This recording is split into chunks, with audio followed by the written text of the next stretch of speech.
واللہ رضا واللہ صرف ان کی رضائی ہے،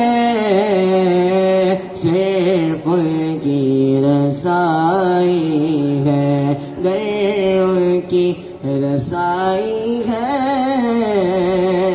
لو جب تو بنائی ہے۔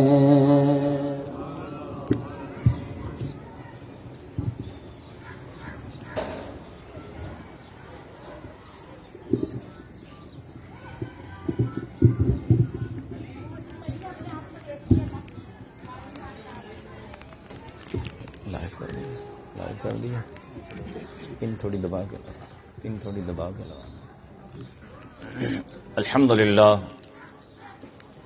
الحمدللہ کفا والصلاة والسلام علی من لا نبی بعدہ ولا امة بعد امته ولا کتاب بعد کتابی، اما بعد فاعوذ باللہ من الشیطان الرجیم، بسم اللہ الرحمن الرحیم۔ الصلاة والسلام علیک یا رسول اللہ وعلى آلك وأصحابك يا حبيب الله، الصلاة والسلام عليك يا نبي الله وعلى آلك وأصحابك وذرياتك وأهل بيتك يا راحة العاشقين۔ حمد و ثنا کے بعد نہایت ہی محترم معزز سامعین کرام، شرکائے محفل، بزم محفل، اللہ رب العالمین کا شکر و احسان کہ اس نے ایک مرتبہ پھر ہمیں اس عظیم محفل میں شرکت کی سعادت عطا فرمائی۔ قرآن کریم فرقان حمید کے پارہ 28 سورۃ المنافقون کی آیت نمبر 9 میں اللہ پاک کا ارشاد ہے، یا ایھا الذین آمنوا لا تلھکم اموالکم ولا اولادکم عن ذکر اللہ ومن یفعل ذلک فاولئک ھم الخاسرون۔ کہ اے ایمان والو، تمہارے مال نہ تمہاری اولاد کوئی چیز تمہیں اللہ کے ذکر سے غافل نہ کرے، اور جو ایسا کرے تو وہی لوگ نقصان میں ہیں۔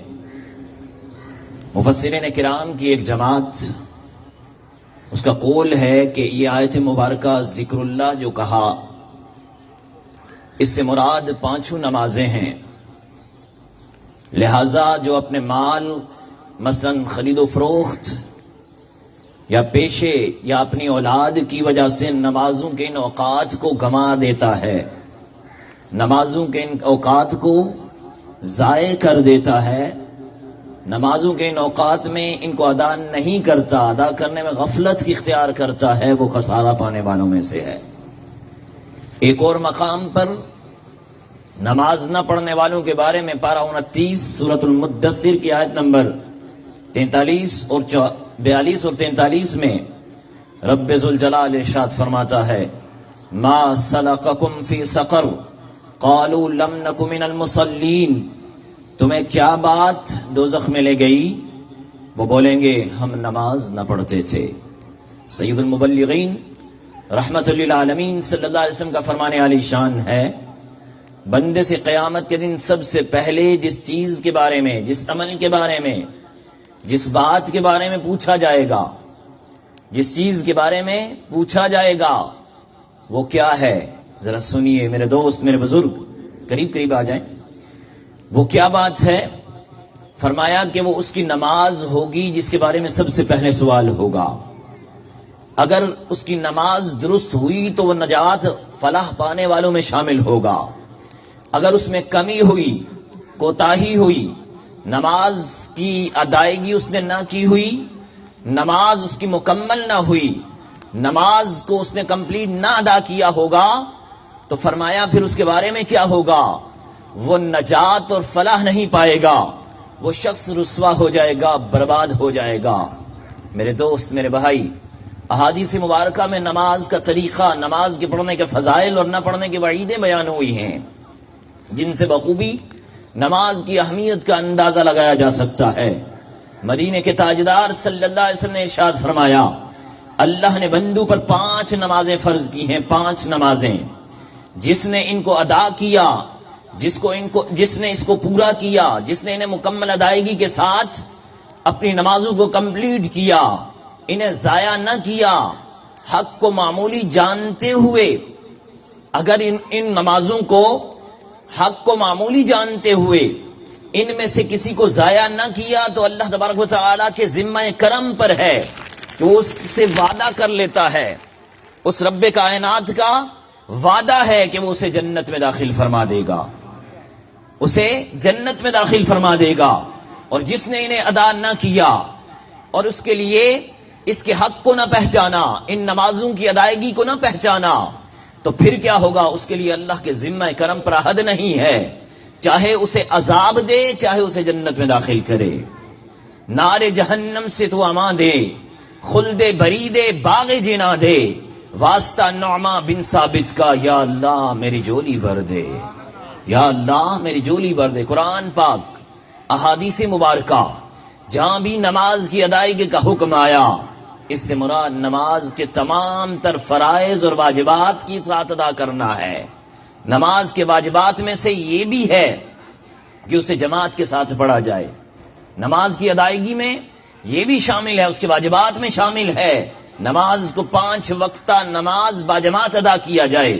جی ہاں، پارہ 1 سورۃ البقرہ آیت نمبر 43 میں رب ذوالجلال کیا ارشاد فرماتا ہے؟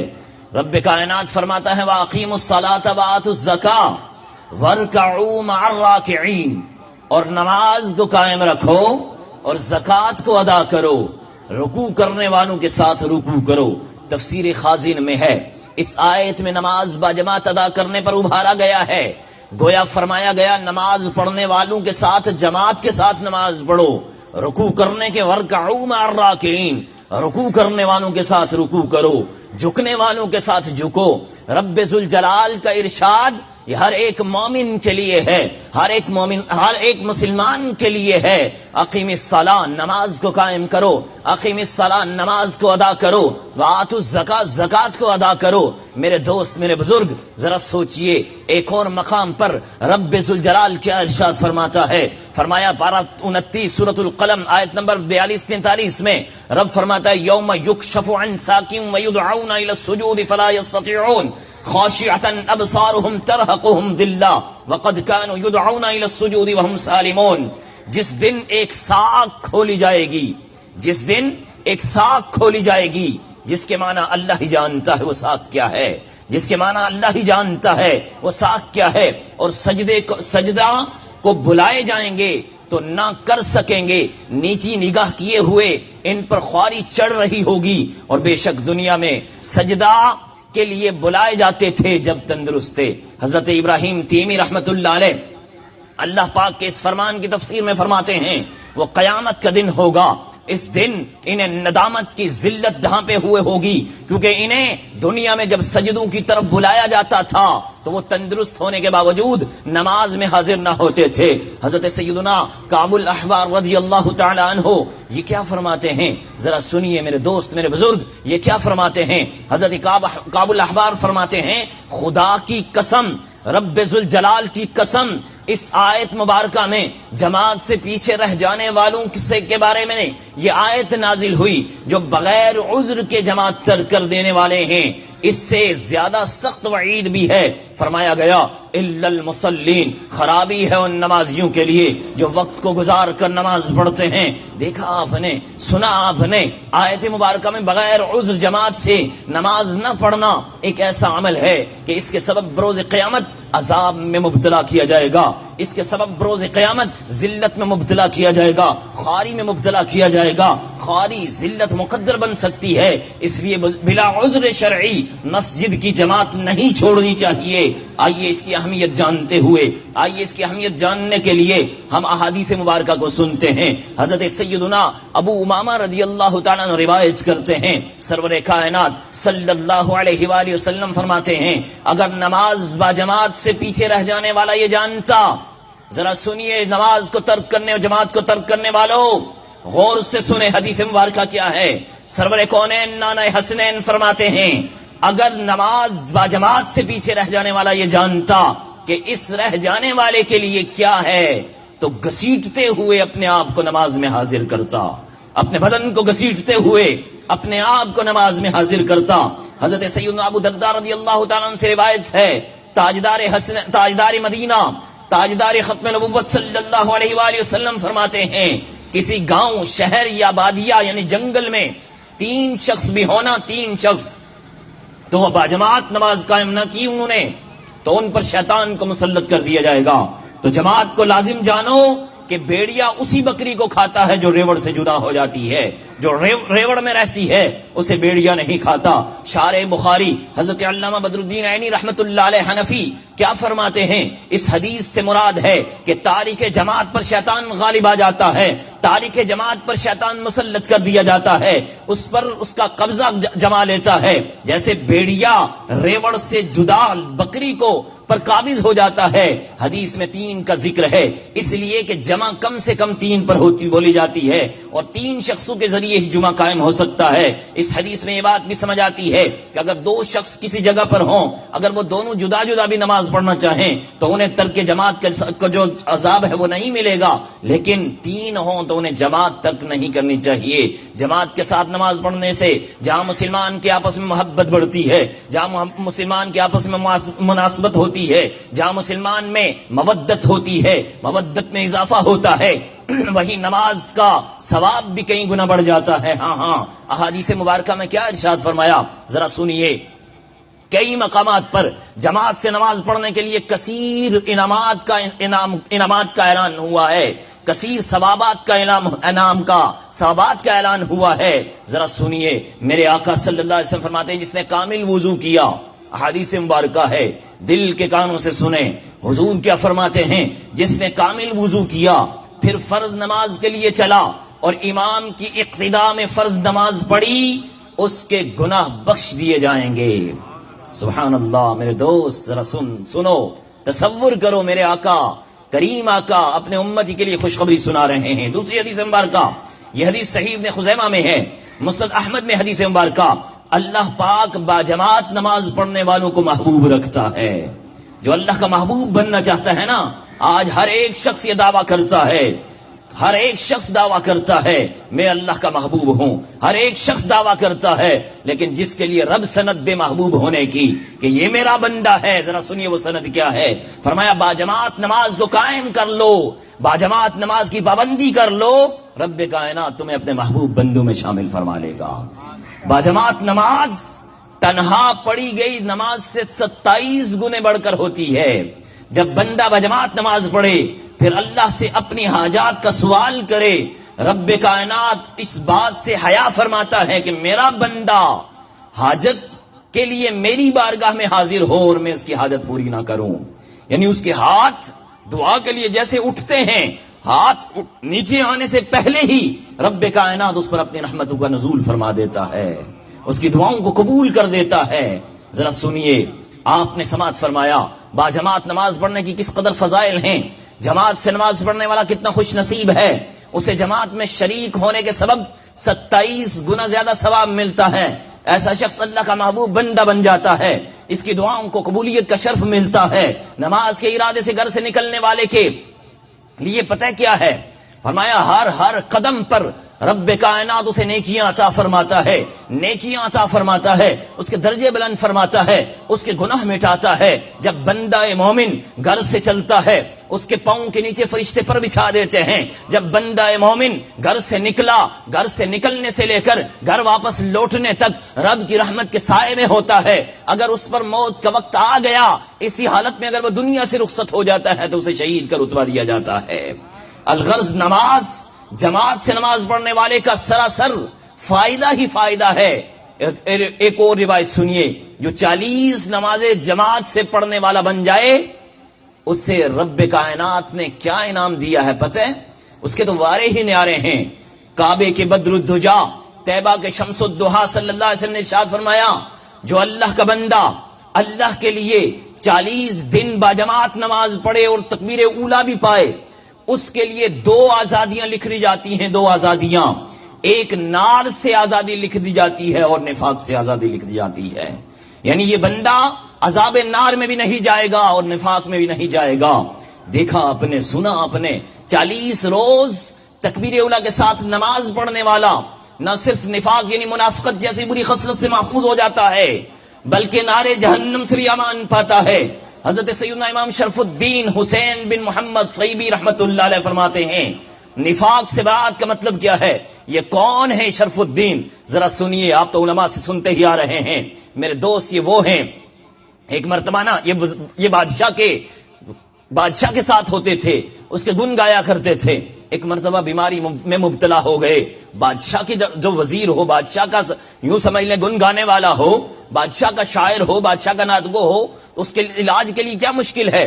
بادشاہ نے ہر طرف ان کے علاج کے لیے ڈاکٹر بلائے، اطباء بلائے، ہر ایک کو بلایا، ہر ایک ان کا علاج کر رہا ہے، علاج نہیں ہو رہا، کیا کیا جائے؟ ان کی بیماری پکڑ میں نہیں آ رہی۔ اتنا طویل عرصہ گزر گیا کہ حضرت شرف الدین رحمت اللہ علیہ اتنا طویل عرصہ جب گزرا نا تو وہ بیڈ پر پڑے پڑے انہیں بیڈ سول ہو جاتے ہیں، زخم ہو جاتے ہیں، اب نہ یہ کروٹ بدل سکتے ہیں، نہ کروٹ بدل سکتے ہیں، نہ خود استنجا خانہ جا سکتے ہیں۔ اس عالم میں آج رات یہ رب کی بارگاہ میں یوں گڑ گڑانے لگے، یوں سوچا کہ آج تک تو میں دنیا کے بادشاہوں کے نغمے گاتا رہا، کیوں نہ آج اس کی بارگاہ میں التجا کروں جو سب کا مالک ہے، جو سب کا بادشاہ ہے۔ اب اس بادشاہ کی بارگاہ میں کیسے جایا جائے؟ ان کو وہ آیت مبارکہ یاد آ گئی، یا ایھا الذین آمنو، اے ایمان والو، جب تم اپنی جانوں پر ظلم کر لو تو پھر میرے محبوب کی بارگاہ میں حاضر ہو جاؤ، میرے محبوب تمہارے لیے استغفار کریں، میرے محبوب تمہارے لیے استغفار کریں، وہ اللہ سے سفارش چاہیں تو ان اللہ کان ھو التواب الرحیم، تو رب کائنات کو توبہ قبول کرنے والا پاؤ گے۔ یہی تصور کرتے ہوئے آج رات قلم اٹھاتے ہیں، قلم اٹھا کر لکھنا شروع کرتے ہیں، مولاي صلی وسلم دائما ابدا علی حبیبک خیر الخلق کلہم هو الحبیب الذی ترجى شفاعته لكل حول من الاحوال مقتحم، یا رب بالمصطفى بلغ مقاصدنا واغفر لنا ما مضى یا واسع الکرم۔ 140 اشعار لکھ دیتے ہیں، 141 اشعار لکھتے ہیں، اب کیا ہوتا ہے 142 بھی پورے ہو جاتے ہیں۔ جب رات کو سوتے ہیں قسمت انگڑائی لے کر جاگ اٹھتی ہے، مدینے والے آ جاتے ہیں، مصطفیٰ کرم فرماتے ہیں، رب کا کرم ہوتا ہے، مصطفیٰ آ گئے، آج مصطفیٰ کریم نے ایسی نظر کرم کی ہے۔ قریب آ جائے، پیچھے والے آنے والوں کو ادھر قریب آ جائیں، دوریاں مٹا دیں، محبتیں بڑھتی ہیں۔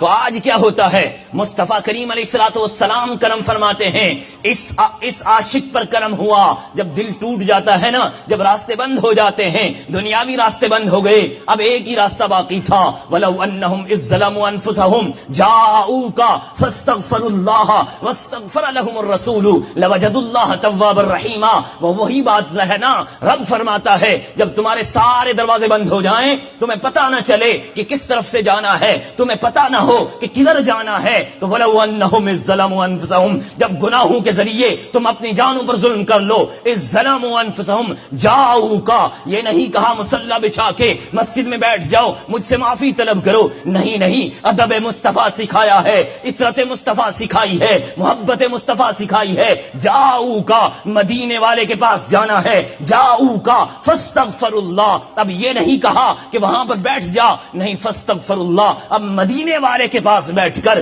مجھ سے استغفار کر، واستغفر لهم الرسول، اب صرف یہی نہیں تو استغفار کرتا رہے گا تو تیرا استغفار قبول کر لوں گا، نہیں، اب یہ ہوگا واستغفر لهم الرسول، میرا رسول اگر تیرے لیے استغفار کرے گا، واستغفر لهم الرسول لوجدوا الله توابا رحیما، تو اس وقت مجھے توبہ قبول کرنے والا پائے گا۔ یا اللہ تو تواب الرحیم پہلے بھی ہے، تو رحیم پہلے بھی ہے، کریم پہلے بھی ہے، غفور پہلے بھی ہے، یا اللہ تو پھر یہ آیت کیوں؟ فرمایا اس لیے کہ میرے محبوب کا در ہے، جس در پر آؤ گے، یہ محبوب آئے تھے نا، رب ہب لی امتی فرمایا، عرض کی تھی جب سجدے میں گرے تھے، رب ہب لی امتی، جب اپنی دائی کے پاس گئے تھے اس وقت بھی رب ہب لی امتی تھا، امی جان کی گود میں تھے رب ہب لی امتی تھا۔ یہ ہے جب رب کی بارگاہ میں ملاقات کے لیے جاتے ہیں نا، آج بلا تمثیل اگر ہمیں وزیر اعظم پاکستان کہہ دینا کہ آؤ میرے ساتھ ملاقات کرو. ہم اپنے باپ کو بھی بھول جائیں گے, کسی کی سفارش نہیں کریں گے. یار پتہ نہیں آج ہی مجھے موقع ملا ہے, اب میں سفارش کس کی کروں؟ پہلے اپنا ہی رونا رہوں گا. میری ملازمت ہو جائے, مجھے چیئرمین پاکستان لگا دیا جائے, کسی کو نہیں وہاں یاد رہوں گا, کوئی مجھے یاد نہیں رہے گا, صرف اپنی ہی اپنی ہوگی. لیکن اللہ کے محبوب اللہ کی بارگاہ میں جا رہے ہیں, وہاں بھی سب سے پہلی جو بات کی نا, رب سے یہی کہا, میرے اللہ رب حبلی امتی, میری امت کو میرے حوالے کر دے. یا رسول اللہ, میری امت کو میرے حوالے کر دے. اب وہاں سے جب واپسی کا وقت آیا, اب واپسی کے وقت بھی کیا ہوتا ہے؟ انعام و اکرام کی بارش ہوتی ہے. انعام جب ملتا ہے, میرے اللہ مجھے تو معراج کروا دی ہے, میری امت کا کیا بنے گا؟ میرے محبوب جاؤ, تمہیں میں نے یہاں پر معراج کروائی ہے, آپ کا امتی 50 مرتبہ میرے پاس آ کر معراج کرے گا. پہلے 50 نمازیں آئی ہوئی تھی نا, یہ وسیلے کے بدولت آج ہمیں 5 ملی ہیں. وسیلہ ہم مانتے ہیں اس لیے ہمیں 5 ملی ہیں. بہرحال تو یہ وہی شرف الدین ہے.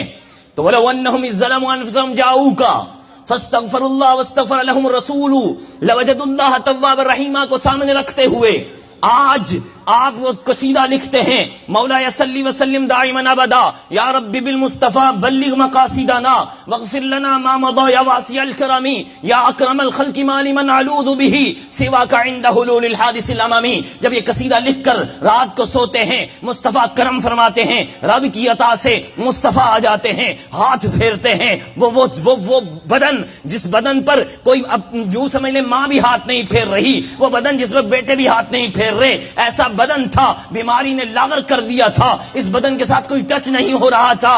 آج مصطفیٰ کا ہاتھ ہے, جب بوسیری کے مبارک جسم پر ہاتھ پھرا جاتا ہے, وہاں بیماری کیا رہتی؟ وہ تو شفا والے آقا ہے, بیماری رفع ہو جاتی ہے, بیماری دفع ہو جاتی ہے. اب وہی بوسیری جو اپنی کروٹ نہیں لے سکتا تھا, تہجد کا وقت آیا, کھڑا ہوتا ہے, وضو کر کے نماز تہجد ادا کرتا ہے. صبح پورے محلے میں نہیں, پورے علاقے میں نہیں, پورے ملک میں یہ افواہ پھیل گئی کہ آج بوسیری پر کرم ہو گیا, کیونکہ بادشاہ کا شاعر تھا. آج بوسیری پر کرم ہو گیا, آج بادشاہ بھی بلاتا ہے, بوسیری آ جا, 2 قصیدے ہمارے حق میں گا دے, 2 قصیدے بیان کر دے. بوسیری کہتا ہے, آج جن آنکھوں نے جس ہستی کو دیکھا ہے, ان آنکھوں کے سامنے کوئی بھی نہیں ہے. تیری بادشاہت کیا ہے, تیری وزارت کیا ہے, تیری سلطنت کیا ہے؟ مجھے کوئی نہیں, کچھ نہیں چاہیے, بس یہی چاہیے, سب سے اعلیٰ ہو اعلیٰ ہمارا نبی, سب سے بالا ہو اعلیٰ ہمارا نبی, اپنے مولا کا پیارا ہمارا نبی. کون دیتا ہے دینے کو منہ چاہیے,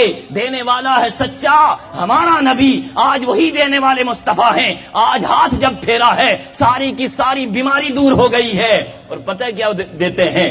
آقا کریم اپنی مبارک چادر دیتے ہیں. بوسیری کو چادر دی ہے, وہ چادر صبح موجود تھی, اسی لیے اس قصیدے کو قصیدہ بردہ کہتے ہیں. یہی علامہ بوسیری لکھتے ہیں کہ نفاق سے برات کا مطلب یہ ہے کہ وہ دنیا میں منافق جیسے اعمال سے محفوظ رہے گا اور مخلصین جیسے اعمال کرنے کی توفیق سے ملے گی. آخرت میں نار جہنم سے امن میں رہے گا. جس میں منافق کے عذاب دیا جائے گا, یا پھر مراد یہ ہے کہ اس لیے اس بات کی گواہی دی جائے گی کہ یہ منافق نہیں ہے, کیونکہ منافقین جب نماز کے لیے کھڑے ہوتے ہیں تو سستی سے کھڑے ہوتے ہیں. جب ان کا حال ان کے برعکس ہوتا ہے, تو یعنی جب نماز سے الگ ہوتے ہیں تو وہ چوکو چوبند ہو جاتے ہیں. جب نماز میں آتے ہیں سستی سے آتے ہیں, کاہلی سے آتے ہیں, لوگوں کو دکھانے کے لیے نماز پڑھتے ہیں. لوگ مجھے نمازی کہہ دیں اس لیے نماز پڑھتے ہیں. کہتے ہیں کہ یہی منافقت کی علامت اس بندے سے دور ہو جائے گی جو نماز باجماعت ادا کرتا ہے. نماز باجماعت کی اس قدر برکتوں اور فضیلتوں کے باوجود سستی کرنا, جماعت سے نماز نہ پڑھنا کس قدر تعجب خیز ہے. مگر افسوس, 100 کروڑ افسوس, جماعت کی پرواہ نہیں کی جاتی, بلکہ نماز بھی اگر قضا ہو جائے تو کوئی رنج نہیں ہوتا. مگر ہمارے اسلاف کی کیا حالت تھی ذرا سنیے. اگر ان کے تکبیر اولا کبھی فوت ہو جاتی نا تو انہیں اس قدر صدمہ ہوتا, اس قدر صدمہ ہوتا, تو اس طرح کا صدمہ کسی کے بچے کے وفات پر نہیں ہوتا انہیں. یہ حضرات دنیا و ما فیہا, یعنی دنیا میں جو کچھ ہے, اس سے بھی تکبیر اولا کو زیادہ اہم سمجھتے تھے. حقیقت بھی یہی ہے. حضرت امام محمد غزالی رحمۃ اللہ علیہ فرماتے ہیں, مروی ہے کہ سلف الصالحین میں یعنی پرانے بزرگوں کے نزدیک نماز کی کچھ اس قدر اہمیت تھی کہ اگر ان میں سے کسی کی تکبیر اولیٰ فوت ہو جائے تو 3 دن تک اس کا افسوس کرتے رہتے تھے. اگر کسی کی کبھی جماعت فوت ہو جاتی تو اس کا 7 روز تک غم مناتے تھے. ہمیں کیا چاہیے؟ ہمیں یہی چاہیے کہ اپنے سلف الصالحین کے طریقے کو اپنائیں. ہمیں یہی چاہیے کہ ہم جماعت کو تکبیر اولیٰ کے ساتھ ادا کریں. امام مجاہد بیان کرتے ہیں ایک بدری صحابی رضی اللہ تعالیٰ عنہ نے اپنے بیٹے سے پوچھا تم نے ہمارے ساتھ باجماعت نماز پڑھی ہے؟ بیٹے نے عرض کی جی ہاں. آپ نے پوچھا تم نے تکبیر اولیٰ پائی ہے؟ بیٹے نے عرض کی نہیں. ارشاد فرمایا باجماعت نماز کا جو حصہ تم نے فوت کیا نا وہ سیاہ آنکھوں والی 100 اونٹنیوں سے بہتر تھا جو تو نے باجماعت نماز والا جو حصہ ہے وہ تو نے ضائع کر دیا. حضرت سیدنا ابو درداء رضی اللہ تعالیٰ عنہ نے اپنے بیٹے کو نصیحت کرتے ہوئے ارشاد فرمایا بیٹا مسجد تمہارا گھر ہونا چاہیے. بلا شبہ میں نے حبیب رب ذوالجلال صلی اللہ علیہ وسلم کو فرماتے ہوئے سنا ہے مسجد متقین کے لیے گھر ہیں اور جس کا گھر مسجد ہو اس کی مغفرت رحمت اور سوئے جنت لے جانے والے پل صراط سے بحفاظت گزارنے کا میں ضامن ہوں. اللہ اکبر. حضرت سیدنا صالح بن کیسان رضی اللہ تعالیٰ عنہ نے جس دیانت اور محنت کے ساتھ اپنے شاگرد رشید حضرت سیدنا عمر بن عبدالعزیز رضی اللہ تعالیٰ عنہ کے جو کردار ہے ان کا جو گفتار ہے اس کی جو نگرانی کی نا اس کا اندازہ یہ میں ایک بات سے آپ کے سامنے رکھتا ہوں. یہ کون عمر بن عبدالعزیز ہیں؟ خلیفہ ہیں جن کے دور میں زکوٰۃ دینے کے لیے پوری ان کی جو ملک تھا سلطنت تھی پوری سلطنت میں گھما جاتا تھا. کوئی غریب مسکین نہیں ملتا تھا جسے زکوٰۃ دی جائے. عدل و انصاف کے پیکر عمر بن عبدالعزیز ہیں. آپ کا عالم یہ تھا کہ رات کو روتے تھے دن میں روزے رکھتے تھے اور رات کو رونے کا بھی یہ عالم تھا. گڑ گڑاتے ہوئے اس طرح روتے تھے کہ آپ کی سینے سے ہنڈیا کے ابلنے جیسی آوازیں آتی تھی. ایک مرتبہ رو رہے تھے. آپ کی زوجہ محترمہ حضرت فاطمہ آپ آتی ہیں آپ کے پاس پوچھتی ہیں امیر المومنین آپ تو امیر المومنین ہیں آپ کیوں رو رہے ہیں؟ ذرا سنیے میرے دوست میرے بزرگ میرے بھائی. آپ کہتے ہیں مجھے ایک یہ چیز زلا رہی ہے.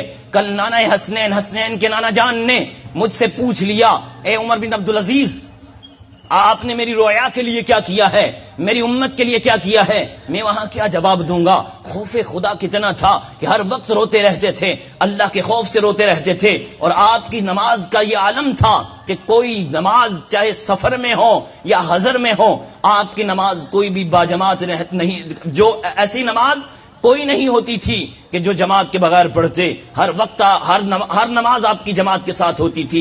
میرے دوست میرے بزرگ آج کا یہی پیغام ہے کہ باجماعت نماز کی کثرت کی جائے. نماز کی کثرت کا فائدہ یہ ہوتا ہے رب کائنات کی رحمتیں سے ملتی ہیں. رب کائنات کا اسے انعام ملتا ہے. رب کائنات کی طرف سے اس کے لیے انعام و اکرام کی جو بارشیں ہوتی ہیں وہ کیسی ہوتی ہیں ذرا سنیے ذرا تصور کیجئے. فرمایا کہ جو جماعت کے ساتھ نماز ادا کرتا ہے رب تبارک و تعالی اس جماعت کے ساتھ ادا کرنے والے کو 27 گنا زیادہ ثواب عطا فرماتا ہے. آج ہمارا کیا حال ہے؟ ہمیں نماز کا پتہ نہیں ہوتا. نماز دین کا ستون ہے. نماز مومن کی معراج ہے. نماز بے حیائی کو دور کرتی ہے. نماز سے رزق میں برکت ہوتی ہے. نماز سے عزت میں برکت ہوتی ہے. نماز پڑھنے والے کا جو حیت ہے نا ہیبت ہے وہ برقرار رہتی ہے. اور ذرا تصور کریں بے نمازی کا کیا عالم ہوگا.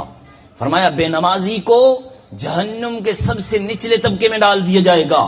بے نمازی جو ہوتا ہے وہ اللہ کی رحمت سے دور ہو جاتا ہے. بے نمازی جب دنیا میں ہوتا ہے وہ ذلت اور رسوائی کے ساتھ زندگی گزارتا ہے. بے نمازی جو ہوتا ہے اس کے چہرے سے مسلمانوں والی حیت مسلمانوں والی ہیبت دور کر دی جاتی ہے. بے نمازی جو ہوتا ہے مختلف بیماریوں میں گرا دیا جاتا ہے. بے نمازی جو ہوتا ہے اللہ تبارک و تعالیٰ اس کی رزق کی برکت کو اٹھا دیتا ہے. بے نمازی جو ہوتا ہے اللہ تبارک و تعالیٰ اسے دنیا میں بھی ذلت دیتا ہے. اور آخرت کی ذلت کیسی ہوتی ہے؟ مرتے وقت اسے کلمہ نصیب نہیں ہوتا. مرتے وقت اس کی شکل تبدیل ہو جاتی ہے.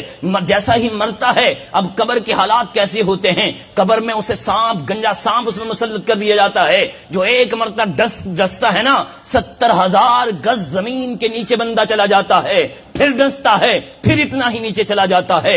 اسی طرح یہ عذاب اس کو کس طرح ہوتا ہے جب فجر کی نماز کا وقت آتا ہے، فجر سے لے کر ظہر تک کا وقت وہ گنجا سانپ اس کو ڈستا رہتا ہے. وہ کہتا ہے ہاں یہ وہی وقت ہے میرا فجر کا جو تو نے نماز کا وقت ضائع کیا ہے، یہ تجھ پر یہ عذاب ہے. یہ اسی طرح اس وقت تک یہ جاری رہے گا جب تک دوسرا حکم نہیں آتا. پھر ظہر سے لے کر عصر کا وقت جو آتا ہے، ظہر سے عصر کے وقت میں اس بے نمازی کے ساتھ اسی طرح کا معاملہ ہوتا ہے کہ قبر میں اسی طرح سانپ ظہر سے لے کر عصر تک ڈستا رہتا ہے اور وہ یہ ٹارچر کرتا ہے، اس کو یہ بتاتا ہے ہاں یہ وہی وقت ہے جو تو نے میرا ضائع کیا تھا نا، یہ وہی نماز کا وقت ہے. اس کو اس طرح یہ سزا ہوتی ہے. پھر عصر سے لے کر مغرب کا وقت، مغرب سے لے کر عشاء کا وقت، عشاء سے لے کر پھر فجر تک کا وقت، یہ ہر وقت، ہر لمحہ، ہر گھڑی عذاب میں مبتلا رہتا ہے. اے میرے دوست بے نمازی شخص، آپ کو یہ روایت سنانے کا مقصد یہ نہیں کہ ہم ڈر جائیں، بلکہ مقصد یہ ہے کہ اپنے رب کی رضا چاہنے والے بن جائیں. یہ رضا چاہنا یہی انسان کی انسانیت ہے. ڈرنے سے کام کرنے سے کیا ہوتا ہے؟ جہنم کے ڈر سے اگر کریں گے تو کیا ہوگا؟ نمازیں پڑھ لیں گے تو کیا ہوگا؟ نہیں، جہنم کا خوف نہیں، خوف ہونا چاہیے اللہ کی ناراضی کا، خوف ہونا چاہیے اللہ کی ناراضی کا، امید ہونی چاہیے اللہ کی رضا کی. میرا رب اگر مجھ سے راضی ہو گیا تو جنت مل ہی جائے گی، اور اگر میرا رب مجھ سے ناراض ہو گیا تو جہنم تو ٹھکانا ہے. تو اس لیے نماز پڑھیں رب کی رضا کے لیے، قرآن پڑھیں رب کی رضا کے لیے، نیکی کی دعوت دیں رب کی رضا کے لیے. اگر رب کی رضا نہ ہوئی نا پھر بربادی ہی بربادی ہے. آج ہم لوگوں کو دکھانے کے لیے تو سب کچھ کر رہے ہوتے ہیں، فلاحی کام بھی کر رہے ہوتے ہیں، سڑکیں بھی بنا رہے ہوتے ہیں، مسجدیں بھی بنا رہے ہوتے ہیں، ممبر بھی بنا رہے ہوتے ہیں. لیکن میرے دوست، میرے بزرگ، یہاں تو واہ ہو جائے گی، سیٹھ صاحب کی تختی لگ جائے گی، سیٹھ صاحب کا نام ہو جائے گا، حاجی صاحب کا نام ہو جائے گا، غازی صاحب کا نام ہو جائے گا، مفتی صاحب کا لیبل لگ جائے گا. لیکن کیا ہوگا؟ جیسے مر جائیں گے نا 3 شخص، ایک قاری ہوگا، ایک غازی ہوگا، ایک عالم ہوگا. یہ 3 شخص وہاں پر اپنے سارے اعمال لینے کے باوجود ان کو گھسیٹ کر جہنم میں ڈال دیا جائے گا.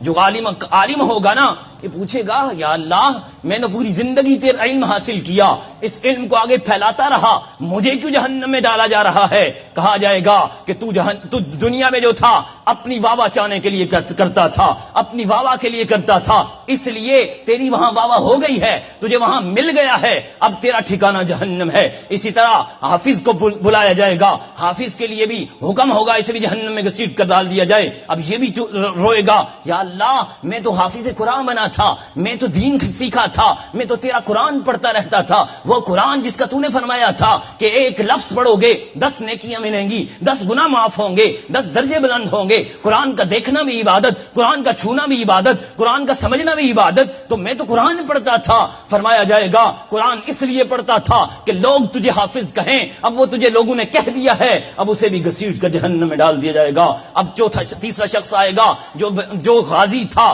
جو جہاد کرنے والا تھا، جہاد والا شخص، شہید شخص، اس کو سامنے لایا جائے گا، کہا جائے گا اسے بھی گھسیٹ کر جہنم میں ڈال دیا جائے. اب یہ جو روئے گا، چلائے گا، چیخے گا اللہ میں نے سب سے پیاری جان تیری بارگاہ میں قربان کی، مجھے کیوں جہنم میں ڈالا جا رہا ہے؟ کہا جائے گا ہاں تو نے قربان تو کی ہے، اس میں شک نہیں ہے، تو نے اس لیے قربان کی ہے کہ لوگ مجھے شہید کہیں، تو نے اس لیے قربان کی ہے کہ مجھے شہید کا لیبل لگ جائے، وہ تجھے دنیا میں لگ گیا ہے، اب تجھے تیرا ٹھکانہ کیا ہے؟ جہنم ہے. میرے دوست، میرے بزرگ، یہاں سے ہمیں سبق کیا ملتا ہے؟ ریاکاری سے بچنا ہے، ہر کام اللہ کی رضا کے لیے کرنا ہے. اور آج کے درس کا آج کا ٹاپک ہی یہی تھا، جماعت کی پابندی ہو جائے، ریاکاری سے ہم بچ جائیں. جب جماعت کی پابندی ہو گئی، ریاکاری سے ہم بچ گئے، انشاءاللہ العزیز دونوں جہاں میں بیڑا پار ہو جائے گا، کامیابی ہی کامیابی ہمارا مقدر ہوگی. اور الحمدللہ ہمارے ہاں تہجد کی بھی جماعت ہو رہی ہے ہماری مسجد میں کئی سالوں سے. آپ سے بھی گزارش ہے 5 نماز تو پڑھنی ہی پڑھنی ہے. تہجد کی بھی جو پابندی کر لیتا ہے نا اس کی فرض نماز کبھی قضا ہوتی نہیں ہے. تو ہمارے سلف الصالحین کا طریقہ، ہمارے حضور کی سنت، یہ تہجد کی جماعت بھی ہے، اشراق چاشت بھی ہے، وابین بھی ہے. ہماری دعوت اسلامی کے ماحول میں مدنی قافلوں کے مسافر بننے سے وہاں یہ 5 نمازوں کے ساتھ ساتھ یہ 3 نوافل کی نمازیں بھی ہمیں نصیب ہوتی ہیں، جماعت کے ساتھ ہوتی ہیں. اور آج الحمدللہ دعوت اسلامی کا بہت ہی عظیم الشان اجتماع یہ ایشیا گراؤنڈ جو جرمن گراؤنڈ کے پاس ہے، وہاں پر انشاءاللہ آج عشاء کی نماز کے بعد ہوگا. تو انشاءاللہ یہاں سے مکہ مسجد سے گاڑی بھی روانہ ہوگی. مرکزی مجلس شورا کے نگران عالم مبلغ اسلام حضرت علامہ مولانا الحاج محمد عمران اتاری دامت برکاتہم العالیہ انشاءاللہ سنت برا بیان فرمائیں گے. یہ بیان انشاءاللہ مدنی چینل پر ہی ٹیلی کاسٹ ہوگا، نشر کیا جائے گا. آپ سے گزارش ہے کہ آپ ہمارے ساتھ چلیں گے یا ہمیں اپنے ساتھ لے کر چلیں. جو اللہ کی دین کی لیے نکلتا ہے اس کا ہر قدم نیکیوں میں ہوتا ہے، گناہ معاف ہوتے ہیں، درجے بلند ہوتے ہیں. جب تک وہ گھر واپس نہیں لوٹتا وہ نیکیوں ہی میں رہتا ہے. تو یہ انشاءاللہ دین کی خدمت ہی ہوگی. دین سیکھنے کے لیے نکلیں گے تو طالب علم کا مرتبہ پتہ کیا ہے؟ مچھلیاں سمندر کے اندر اس کے لیے دعائیں مغفرت کرتی ہیں، فرشتے اس کے پاؤں کے نیچے پر بچھاتے ہیں. تو انشاءاللہ یہ فضیلتیں مل جائیں گی اگر ہم اجتماع میں اس نیت سے جائیں گے کہ کچھ سیکھنے کے لیے جائیں. یہاں بھی اگر آئے تو کچھ نیت اس درس قرآن میں شرکت اس لیے کریں کہ کچھ سیکھنے کی نیت سے ہم آئے. تو انشاءاللہ ہمارا یہاں بیٹھنا بھی نیکی، جہاں سے جانا بھی نیکی، اور وہاں یہاں لنگر کھانا بھی نیکی میں شمار ہو جائے گا. اللہ تبارک و تعالی ہمیں اس اجتماع میں بھی بھرپور شرکت کی توفیق عطا فرمائے. یہاں ذمہ داران موجود ہوں گے، جو چلنا چاہے ہمیں نام بھی دے دے تو اسی کے مطابق انشاءاللہ ہم گاڑی بھی بک کر لیں گے. اللہ تعالی ہمیں علم کی فضیلت سمجھنے کی توفیق عطا فرمائے. وآخر دعوانا ان الحمدللہ رب العالمین.